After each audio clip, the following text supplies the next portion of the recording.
Shalom and welcome to another in our series of podcasts from Temple Beth Am, a dynamic center for conservative Judaism in Los Angeles. This is a recording of Rabbi Avi Havivi's weekly Siddur class. We've been looking at the laws, the halachot of Kriyat Shema, of the recitation of Shema. We're going to continue doing that today. I hope to finish. Maybe we'll finish, maybe not. I promised Bernie we would get to how and when you hold the tzitzit, and that will be our end point. Whether we'll make it by the end of class today or not, I can't say. All right? Any questions lingering from the last few weeks, other than Bernie's question about, could you please tell us definitively when and how to hold the tzitzit? So we're going to get to that. But other than that, are there any lingering questions? Okay, so we've been looking at the Shulchan Aruch. I'm going to go back to the Shulchan Aruch. Okay, this is what I think we were up to. We're still in Aruch Chaim, chapter 61, paragraph 24. I think we did this last time. I'm just going to start with it. Tzarich likrot kriyat shema b'ta'amim kemo shehem b'torah. You're supposed to recite the Shema with ta'amim, is the Hebrew word for trope, with the trope as it is printed in the Torah. Hagah, note. So again, the big print or the first statement in English is written by the author of the Shulchan Aruch, Rabbi Yosef Karo, Sephardi authority. The glosses or notes are added by the Ramah, Ashkenazi authority, where Ashkenazi custom differs from Sephardic. And he says, Aval lo nahagu kein bimdinot elu. In our lands, in Ashkenazi world, it's not our practice to recite it with the trope. Umikol makom hamidaktiki machbirim bekach. But at any rate, those who are exacting in how they perform the mitzvot, they are strict about this. So he's saying, you know what? You don't need to do it with the trope, but if people do that, then that is great. All right. So if you go can you make the print a little bit larger? Can I make it larger? Yeah, if you click on the A out. Ooh, hold on. I muted you. All right, wait. Can you hear me? Yeah, that's fine. Oh, you muted. Okay. How's this? Perfect. Better? Okay, good. Thank you. Thanks for asking. Okay.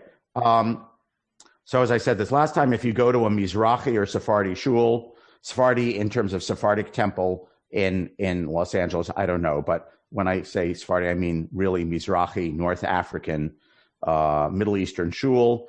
They recite almost all of the davening, all aloud together, and the entire Shema will be chanted aloud. What is our vestige of this custom in our standard Ashkenazi shuls? The first line. Well, actually, the first line we generally don't chant with the trope, because the trope would be Shema Yisrael Hashem Elokeinu Hashem Echad. So actually, Dafka, we don't do that first line. What do we tend to do with the trope? When we sing it, it's basically trope. V'ahavta et Hashem Elohecha. That is with the trope. Okay, so in shuls, many of us grew up in. If you grew up in a American, 50s, 60s, 70s, non-Orthodox shul, they all sang the Ve'ahavta aloud together, and it's done with the trope, and that is kind of our vestige of this custom. Okay, I'm scrolling down, unless someone strongly wants to comment on that further. Kishi Omar, when one says, Ukshartam la'ot al yadecha, you should bind it as a sign upon your hand. Yimashmesh bitfilin shel yad, you should touch your arm tefillin. Ukshomar v'hayulatotafo beinenecha, when you say they should be your for frontlets between your eyes, you should touch your head tefillin. And when you say uri'item oto, Bernie, pay attention. When you say, so actually before, I'm going to pause for a second in the middle of this paragraph. So different people do it differently if they observe this minhag. Some people actually touch their tefillin and kiss their hand, because if you touched your tefillin all the time and did hand kissing, you would end up rubbing off the black polish. I took my tefillin off because I should have kept it on because I wanted to demonstrate it. A lot of people will do, which they will take a strap of their tefillin, touch it to the box, and kiss it. Okay? Again, that's just an elaborated form of the minhag. What's the idea behind this? You shouldn't be wearing the ot al yadecha and the totafot beinenecha when you're saying the paragraph and kind of ignore the connection between the words that you're saying and the fact that you're enacting those things in the mitzvah of tefillin, right? So you should somehow connect the words that you are saying to the mitzvah of tefillin. How you do that, you take notice. It doesn't say think about it. It says do this thing. So again, so you touch it, and there are various ways of touching it. Ukesheyomar ureitem oto, and when you say, and you shall see it, what's the it? The tzitzit. Yimashmesh bishnei tzitziot shelafanav. You should touch the two tzitzit which are in front of you. So there is no mention here in the Shulchan Aruch. I just want to stress this. There is no mention in the Shulchan Aruch of what? Gathering the four tzitzit. Gathering four tzitzit. And if you read the laws in Ahava Rabbah, it doesn't say anything about gathering the four tzitziot, okay, around you. You know, when we say, gather us from the four corners of the earth, that's when you're supposed to gather your four tzitzit. You hold your four tzitzit through the entire Shema, and you kiss them, okay? None of that is in the Shulchan Aruch. The first time I studied this, I was so struck because I thought, like, oh my God, I thought that goes back to Mount Sinai. You know, every rabbi in every shul I has ever been, who makes announcements, says that we gather the four corners of the talit, as if this is the most universal minhag in the Jewish world, and it's not. And it says, see above, chapter 24. We're going to look at chapter 24 in a moment. By the way, according to the Shulchan Aruch, how would you touch your two tzitzit? Right? And there's all kinds of customs about this because it's to see them. If you go to a Mizrahi shul, Judeo-Arabic, they will actually put it on their eyes when they say Uritem Oto. Okay? Some people have the minhag just to look at them like this. Here, look at me. Everyone look up at me. Uritem Oto. Okay, so there's different practices of how to do that. But just want to point out, nothing here about gathering your four tzitzit. Okay, we're going to go on. We'll come back to the tzitzit, I promise. Yesh noagin likrot kriyat shema b'kol ram, v'yesh noagin likroto b'lachash. Some people have the custom to recite the whole Shema aloud, as is done today in Sephardi shuls, and some people have the custom to recite it softly. Gloss, Ashkenazi, right? The Ramah is reminding you, umikol makom, at any rate, yomru psuke rishon b'kol ram. It should really be, I think it's a typo. It should be pasuk rishon b'kol ram b'chei noagin. As we said earlier, at any rate, you should say the first line aloud. That's the Shema line, and this is the practice, right? Why does he say this is the practice? Because in the first line by the author, it says some people have this custom and some people have that custom about the whole Shema. The Ramah in his gloss is saying, regardless of what your custom is about saying the whole thing aloud or not, you should say the first line aloud. He's just reiterating what we've read before. And this is the practice, meaning not some people have the minhag to say the first line aloud, and some people do not. But rather, this is what you do. Okay? I'm going on to paragraph 62. Paragraph 1, you're supposed to be precise. Remember, we had all those things about not connecting letters and not swallowing letters. Paragraph 2, very interesting. You may read the Shema in any language. You do not have to read it in Hebrew to fulfill your mitzvah of reciting the Shema. However, in whatever language you read it, you must be as pronounce it as enunciating correctly as you are required in Hebrew. So just as in Hebrew, you don't turn an aleph into an ayin or a chet into a hey, and you don't run letters together and you separate between words, okay? Especially if one word ends with the same letter that the next word starts with, as we read last week. if you're reading it in English or in any other language, you have to enunciate it clearly, meaning the recitation of the Shema must be done with all the letters clearly. Everyone with me on that? Larry, you pointed your finger and had a smile when I said, read it in any language.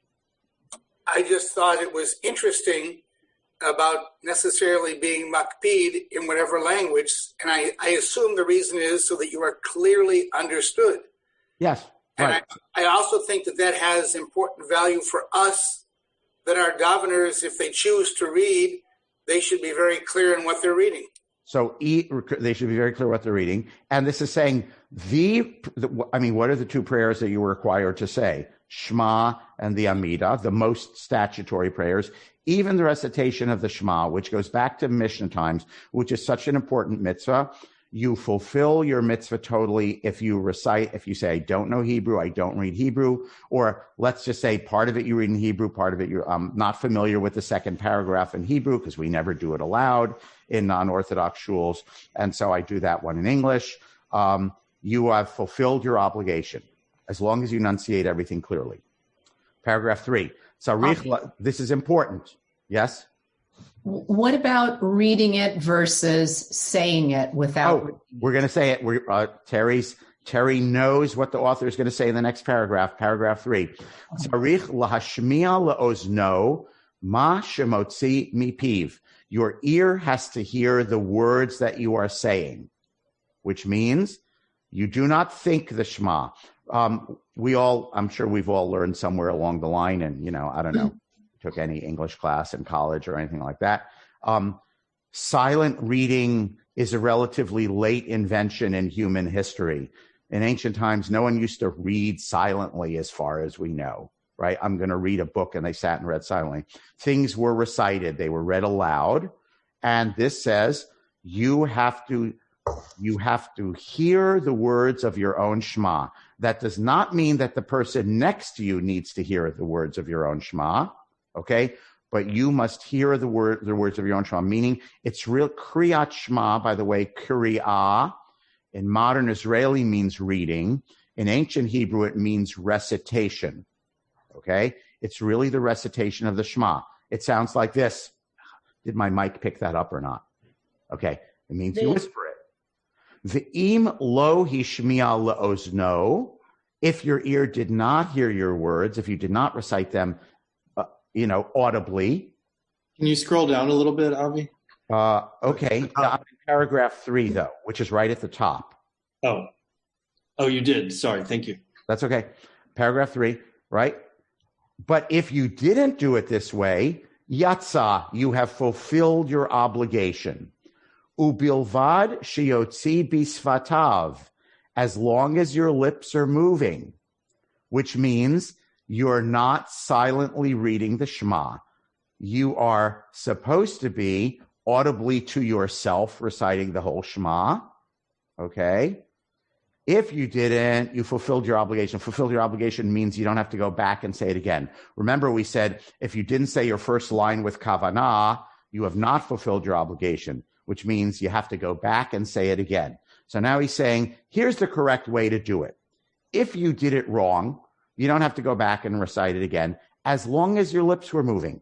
Meaning, it is truly, I guess, if you're listening to this while you're after the fact on our channel, while you're walking around the track or exercising, then you won't have the visual. But minimally, with the visual, you're supposed to be going, and it would be better than that if it's audible to your ear. Terry, does that answer your question? Yes, and it also addresses another issue from the Tanakh where there's the whole discussion of Chana. Chana. Correct. Exactly. So Eli does not recognize what Chana is doing, right? Because people didn't pray that way. Right. Kind of the short answer. Historically speaking. I mean, that's one interpretation of that misunderstanding between Eli and Chana and that Haftorah that we read on the first day of Rosh Hashanah. Okay. Paragraph 4, a little out. We give you a little out here. O-U-T. We give you an out. Im mechamat choli o ones acher. If because of illness or some other unavoidable circumstance. The unavoidable circumstance might be the time you're an early commuter. The time for Shema arrives while you are sitting on the bus or the train. It's time to recite the Shema. If your lips are moving, everyone sitting next to you on the New York City subway will think you're an insane person and move away from you, okay? Or if you just don't have the energy, some sort of compulsion or illness, Kara Kriyat Shema Bilibo Yatsa. If you said Shema in your mind, which means totally silently, you will fulfill your obligation. Okay. And by the way, also this says if you're in a dirty place, okay, which means a place with, whatever, a dirty place. There are places of filth where you're not supposed to study Torah, like the outhouse, et cetera, right? The pre-modern world was dirty. Yeah. So any questions about that? So the correct way to say the Shema is audibly, the best way is audibly to yourself. That's how you should do it, says the Shulchan Aruch.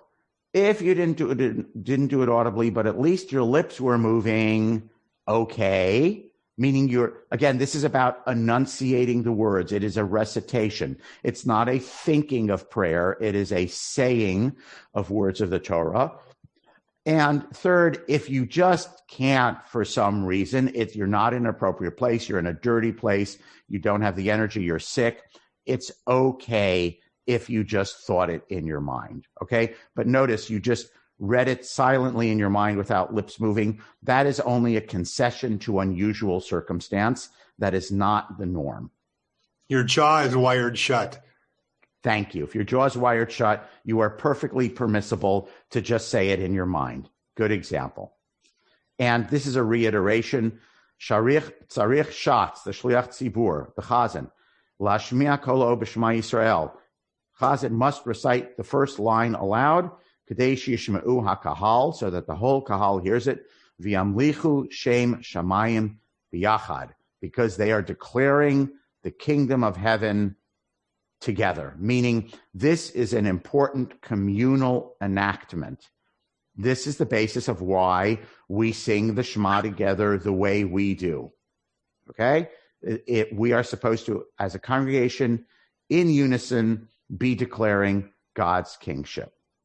Okay, I think we're not going to do any of this. Excuse me if I'm making you dizzy. This, by the way, says, like the Mishnah says, you can do the Shema anywhere. If you're a worker on the top of the tree, when the Shema time comes along, you stop what you're doing and you recite Shema, meaning you don't have to be in synagogue. You can be standing. You can be sitting. Here it is, right here, paragraph 8.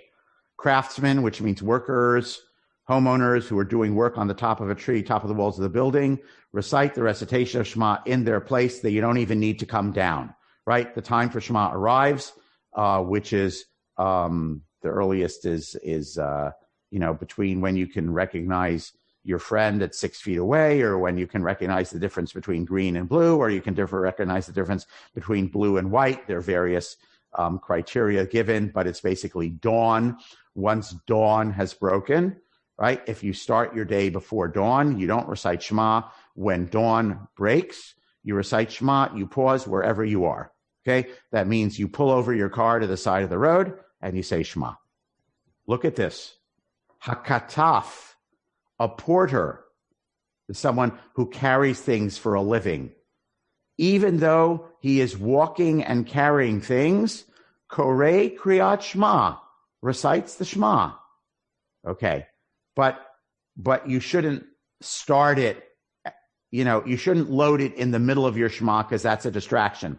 But if your job is to be a porter, you have all your stuff balanced, Shema time arrives, you pause, you don't have to put it down, and you say the Shema. The point being, by the way, and the Mishnah and the Talmud explain why this is, the basis for all this is, meaning wherever you are on your way, if you're a tree trimmer and you're on the top of the tree and the Shema time has arrived, you stop trimming, okay, and you focus and you say the Shema, wherever you are in your daily life. Okay, I think we're going to skip all this. I just want to see if there's anything else. Okay, Now I'm going to go to, so you wanted me to make it larger. Okay. So the other place where it talks about the tzitzit in the Shulchan Aruch is in the laws of tzitzit, which is paragraph 24 and other paragraphs. In other words, if I said to you, in an organizational scheme of your law code, where would you place the laws of the rules of how you hold your tzitzit during the Shema?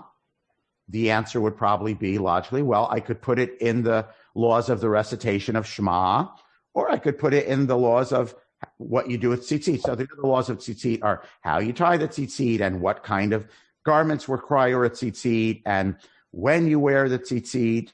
Okay. So among those laws, here we have in paragraph 24, something stuck in about when you actually do something with the tzitzit. Mitzvah le'echoz hatzitzit biyad smolit keneged libo b'sha'at kriyat shema. You should hold your tzitzit in your left hand. Why your left hand? Because that is the side nearest to your heart when you recite the Shema.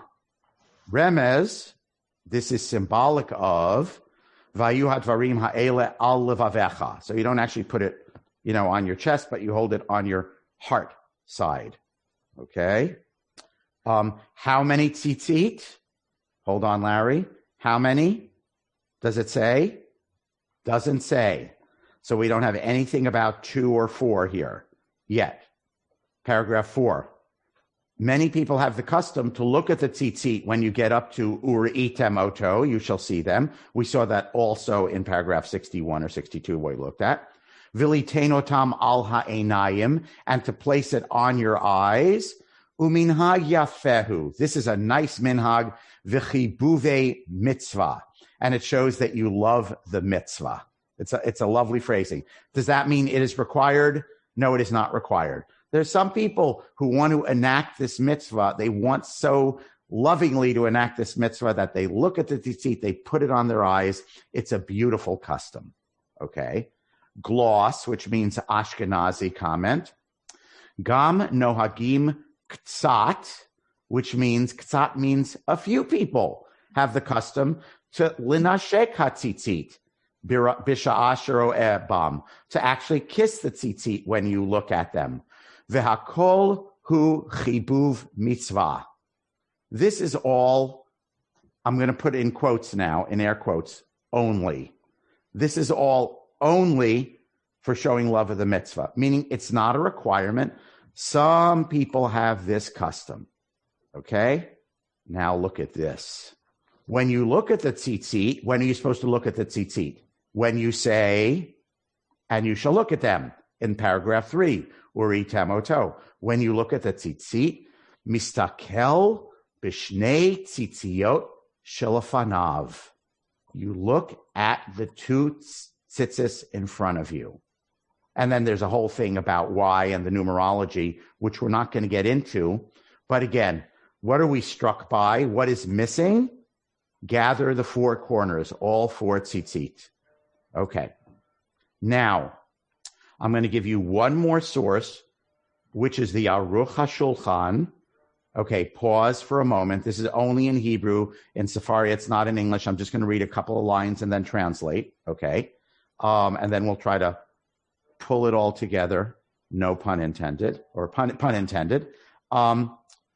Okay, so remember I told you that the Shulchan Aruch is like a digest. It just tells you what the law is. And it's an abridgment of the Beit Yosef, which is the much longer work, which collects all of the customs by Rav Yosef Karo in the middle 1500s. Around the year 1900, we have 2 separate works by separate people with those 2 similar intents. And for those who don't know what these books are, you don't have to worry about it. I just want you to get the concept. One of them, which I think Larry asked about a couple of weeks ago, is the Mishnah Brura. The Mishnah Brura is like the Shulchan Aruch, except 350 years later, because there are more minhagim that accumulate. And it just says, here's what you do. And here's what you do according to Eastern European, Polish, Misnagdisha, Misnagdish, not Hasidic custom. That's what the Mishnah Brura is. I'm going to put it in quotes, anti-Mishnah Brura. I don't mean that they opposed each other, but the opposite kind of work is a work which is called Aruch HaShulchan. It's called that intentionally because it's play on Shulchan Aruch, but it's a totally different book. And the Aruch HaShulchan collects everything. It's like the Bet Yosef. It has all the minhagim. And sometimes the Aruch HaShulchan will tell you what he thinks you should do, and sometimes not. Sometimes he just say, this one has this minhag, this one has that minhag. Everyone with me? So we're going to look at this same paragraph 24 in the tzitzit section in the Aruch HaShulchan, approximately 1900-ish. Ready? You with me? Paul will say, could you make that a little bigger? Can I make it bigger? Come on, get bigger, get bigger. Okay, whoa, woo. Okay, paragraph 4, here's where I am. See my cursor? V'yesh ochazin bishnei tzitziot shilfanav v'sha'at kriyat shema. Some people hold the two tzitzit in front that are in front of them during Shema. Same thing that we read in the Shulchan Aruch. And then it has a whole thing about numerology, which I'm not going to get into it. Okay, that's that. That's okay. I'm going to stop screen sharing. I thought there was another thing there, but it's not. The other thing is I have another book which is called Tfilah Kahalacha. It's just a modern Israeli book about here are all the laws of prayer. And I'm going to read to you what he says in his footnote about this.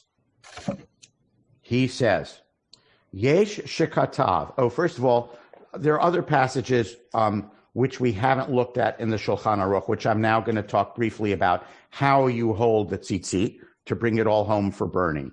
First of all the sources are universal, as far as I can tell, that you hold the tzitzit between your fourth and fifth finger, which I have never seen anyone do. So I don't quite get that. It's, for those who know Hebrew, is Vered still here or is she gone?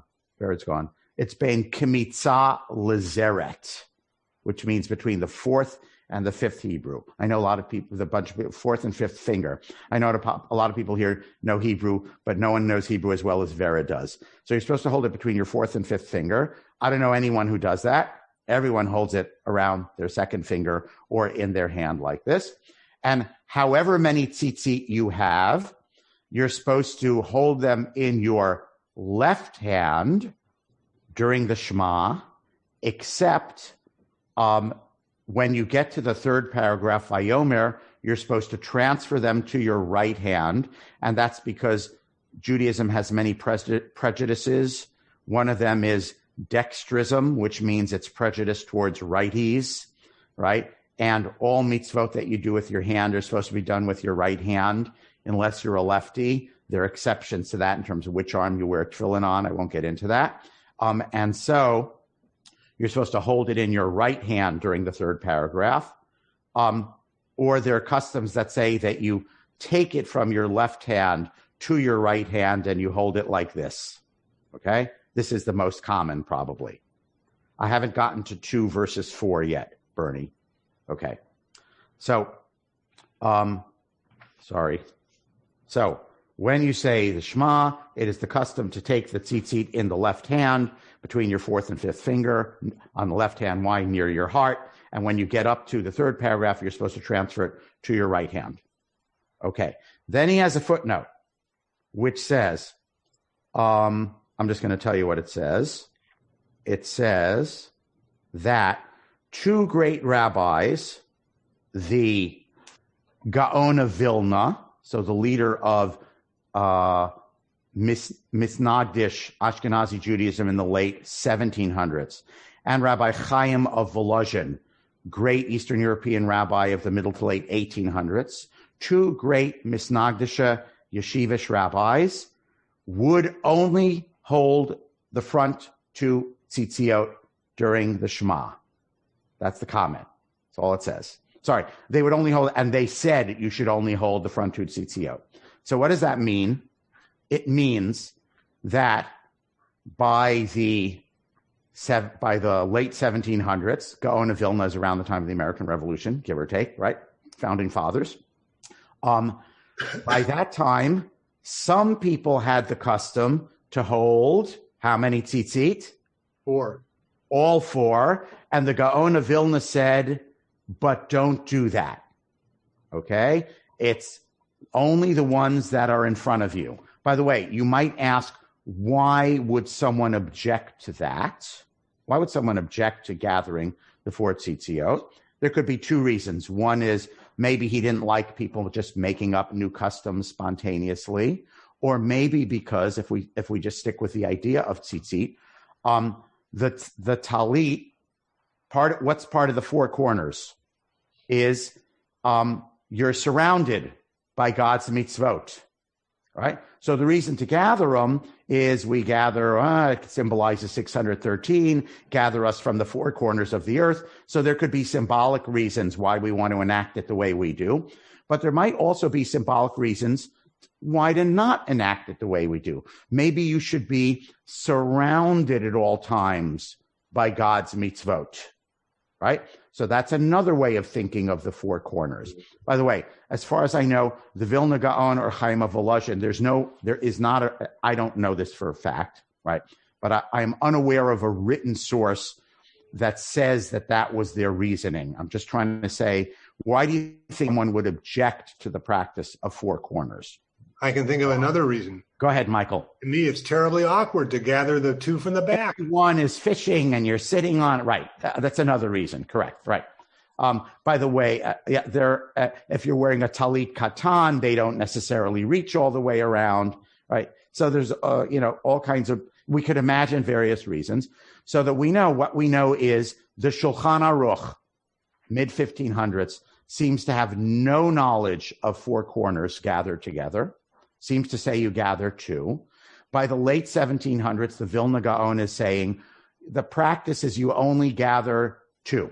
So that means in the 250 years that elapsed, there arose a new custom. By the way, I'm sure there are halachic researchers who could delve into this deeper than I did. This is as deep as I was able to. So that means somewhere in the next 250 years, there's a custom to gather all 4. There are serious Ashkenazic leading authorities in the late 1700s and the mid to late 1800s who say, we don't do that. Somehow, the mostly universal custom has come to be 4 corners. It's really not universal. Again, I realize I shouldn't mention people's names because this is a podcast, but one of our favorite Daily Minyan members who isn't coming on Zoom, but a regular in person, doesn't do that, right? His minhag is to go by Chaim of Volozhin and the Gaon Vilna, and we don't do any of this. If you asked him, he'd probably say, I don't know where this 4 corners nonsense comes from. The Shulchan Aruch says, you look at the front 2, period, end of story, right? So in these common non-Orthodox shuls, de facto in general, the minhag or practice has become when you say near the end of Ahava Rabbah, the blessing proceeding, V'havienu l'shalom me'arba kanfod ha'aretz, you gather the 4 tzitzit in your, which hand, people? Left hand. See, I'm fumbling. Where is it? That's Michael's reason of why not to do it. Okay? You hold it in your left hand, even though the Shulchan Aruch says hold it between your 4th and 5th finger. Maybe there are people who do that. I just haven't seen it. Maybe I haven't gone to enough yeshivas. Okay. You hold it this way, the first 2 paragraphs. For the 3rd paragraph, you transfer it either to your right hand or you hold it like this. And then the custom, remember the Shulchan Aruch said, and some people have the custom to kiss the tzitzit, and this is a lovely custom. So the custom became you kiss it 5 times. On the word tzitzit 3 times in the paragraph, because the word tzitzit appears in the paragraph 3 times. Kiss. I've heard some people go like this. It's a double kiss. And no one did that when I was growing up. And then all of a sudden, one year I heard rabbinical students doing that. And I thought, like, maybe this is a new affectation coming out of Jerusalem. They double kiss. So I don't know the origin of that. Again, my email is abrahamhavivi@gmail.com. If any of our listeners know the origin of the double kiss on each one, please write me and let me know that. So 3 times on the word tzitzit, on the word emet. And then here's the tricky part. Everyone pay attention. I'm going to go over this when we get to the third paragraph.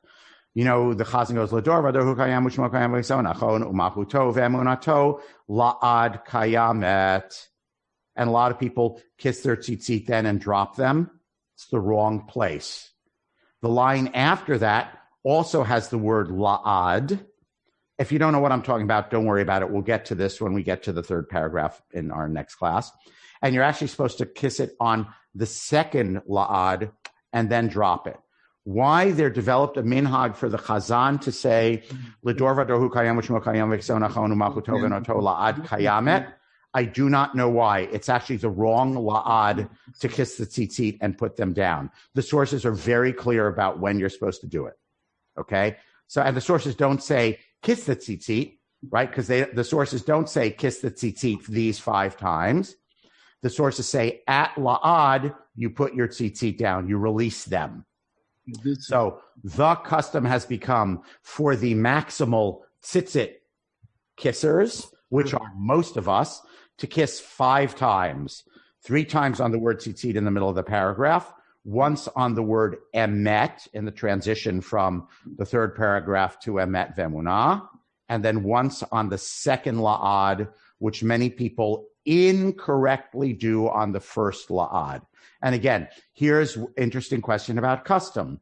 If the sources are very clear that you're supposed to do it on the second la'ad, but everyone in my shul does it on the first la'ad when the chazan says, la'ad kayamet, kiss, put down, and everyone in shul does it, then who's to say what's a right custom and what's a wrong custom, right? Because the Vilna Gaon and Rav Chaim of Volozhin, I guess, would say that this thing of gathering your 4 corners, your 4 tzitzit, is the wrong custom. But in our shul, everyone does that, I'm saying. So who defines what's the right custom and what's the wrong custom, in air quotes? And that's part of the definition of custom as opposed to law. A law means you're supposed to do it this way. But please notice the language of the Shulchan Aruch in lots of places. It says some people have the custom to this and some people have the custom to that, meaning the halachic authorities recognize that there's a distinction between should practices, you should do it this way, and things that are just customs. I'm going to say one more thing about that. Traditionally, the way customs are held or lived by is what they do in your community, what your parent did, what your rabbi says. And that's generally, I'm going to make a gross generalization. That's generally the Orthodox way of how you have a minhag, because that's what my shul does. That's what my rabbi says. That's what my teacher says. That's what I saw my father do with his tzitzit. Okay? As opposed to the common non-Orthodox way, which is, I like that minhag. I think that's what I'm going to do, right? Again, it's the modern or the autonomous individual. I decide for myself. I'm going to adopt that minhag. Sorry. Now, there are plenty of times when I do that myself. So I'm saying it a little bit with mockery, but I do that also. But I just want to say that's the American modern way of why you have a minhag, because I decided to pick that minhag, as opposed to the traditional way is I say, Rabbi, what is the correct minhag about the tzitzit? And the rabbi might say, this is how I do it, but you don't have to do it that way. It's all minhag. If you grew up in a different home, you don't have to. Or the rabbi might say, this is our synagogue's practice, right? That's the traditional way of knowing what your minhag is, right? It's either how I'm going to be very sexist. Sorry, I'll cop to being really sexist, right? Back in the era, what your father did with his tzitzit, or how your mother kept a kosher kitchen, right? The traditional way of minhag is what you grew up with, what they did in your community. You're not sure what the law is. You ask the rabbi. Not, we like this minhag, so we're going to start doing this. I once said to an Orthodox rabbi, by the way, the shortest amount of time, does anyone know the shortest amount of time you can end Shabbos in any of the sources is 24 minutes after sunset, which means 42 minutes after candle lighting. So there's a halachic source that says you may end Shabbat 42 minutes after candle lighting. You can say Havdalah. No one does it that way, to my knowledge. There's no living Jewish community that does it that way. So I once said to an Orthodox rabbi, modern Orthodox rabbi, like, what do you think about people adopting the old custom from the old sources of you may end Shabbat, say Havdalah, as early as 42 minutes after candle lighting? He said, why would you adopt a custom that no living Jewish community practices anymore, right? It's like saying, just because, was it Rabbi Yossi? I think it was Rabbi Yossi. I'm not sure who it is in the Gemara. One of the Tanaim is reported in the Talmud that he ate chicken with milk. He didn't consider chicken to be fleishik, okay? Like, so can we say, the way the halachic system works, can we say, if you keep kosher, I eat chicken with milk? No, because the answer is no one has done that since Rabbi Yossi in the year 150, okay? So no authoritative source since Rabbi Yossi has ever thought that chicken is not fleishik. You can't just say, I found a passage in the Talmud that says that Rabbi Yossi did this, and I am choosing to adopt it. That is not the way the halachic system works. There are all kinds of rules. There are authorities. There are early authorities. There are later authorities. There are big masters. There are lesser masters. There's law. There's minhag. You can't just say, I found something in a book and I like it, so that's what I'm going to do. I decide I'm going to triple kiss my tzitzit each time, right? You can't just say, I'm going to make up a minhag or I like a minhag. Okay, Terry, I'm going to take one very short question because we're really up till 9. We got to stop. I think I'm not. I think I'm going to say, for questions about that, we're going to, because I raced through the when you kiss, I'm going to go over the when you kiss again in early January, because that will also lead us into the third paragraph. So I'm going to review that, and then I will take questions about minhag and custom. Terry? Can I ask an unrelated question then? Go ahead. So I want to ask a question about the celestial phenomena that we're all marveling at. Yes, right? I was going to mention that. So everyone should watch, Jupiter and Saturn. They got close together. I guess now they're probably going to get apart because that's how it goes. And it made me think of Yotzer HaMeorot and all that stuff we talked about in the first paragraph of the Shema blessings, Yotzer Or Vorech Choshech. Go ahead, Terry. So my question is, when I'm looking it up online, what bracha do you say? It's just so amazing. And so I've got the Oseh Maaseh Bereshit. Yeah. So for all natural phenomena, all unique and special natural phenomena that are not covered explicitly by one of the other brachot you can find in your Siddur, like there is a bracha for when you see the ocean for the first time in 30 days, or smelling certain smells, or lightning, or thunder. So if there's any natural phenomenon that you see that is amazing, that shows you God's handiwork, that is not covered by any of the other things, you say, Oseh Maaseh Bereshit, Baruch Atah Hashem Elokeinu Melech Haolam, Oseh Maaseh Bereshit, who did the work of creation. So if you didn't say it last night, you should probably go outside and say it tonight before Jupiter sets, which is about 7:30 p.m. Yeah. Okay. Avi, this has just been amazing. I've loved these sessions. Thank you so much. And thank you. Happy Sylvester. Happy solstice, which I guess was last night. I don't know. And happy Sylvester and happy conjunction of Jupiter and Saturn, which shows Hashem's amazing handiwork. And I'll see you guys, God willing, in 2021, 2 weeks from now. Thank you. Have a good day. Can I try to screen share for a second? Yes. I don't know if you can. Yes. Not coming in. Go ahead. This is my Israeli Orthodox pocket Siddur. Yeah. In it, it says that you kiss at the second la'ad. Correct. I mean, that's the only instruction. It doesn't give instructions for kissing any other time, but that. Correct. It's correct. Correct. It's correct, and everyone does it wrong. Okay. Signing off. Bye. Avi, did you know that the Vilna Gaon was cited when the NCAA adopted the shot clock? Go ahead, Larry. I'm waiting for it. They said he didn't like the four corners. Okay, but okay. And on that note, have a good day. Bye, guys. Bye. Thank you. You have been listening to another in our series of podcasts from Temple Beth Am, a dynamic center for conservative Judaism in Los Angeles.